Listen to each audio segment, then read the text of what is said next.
Inuka uangaze. Maneno haya yanaanza katika nabii Isaya sura ya 60. Na antifona ya leo inatumia neno hilo hilo. Imeanza na kitenzi inuka. Neno inuka au kitenzi inuka kinafahamika kama kitenzi cha ufufuko.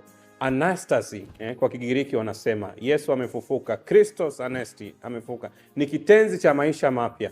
Wainjili wanatuambia maneno hayo katika mifano mbalimbali ya Yesu. Yesu akiwa anatibu wagonjwa, inuka ukajionyeshe kwa makuhani, inuka usitende dhambi tena, umesamehewa dhambi zako. Basi nasi tuinuke katika madhaifu yetu.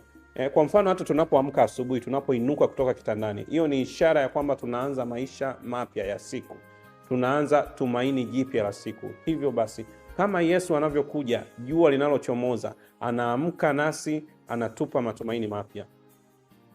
Basi nasi tumalizie tafakari hii tukipata mifano hii ya maisha yetu ya kila siku. Basi inuka, upokee sakramenti takatifu ya Ekaristi ambaye Yesu Kristo ni nuru inayotuangazia maishani mwetu. Inuka nawe usali basi na familia yako jioni, mkutane pamoja.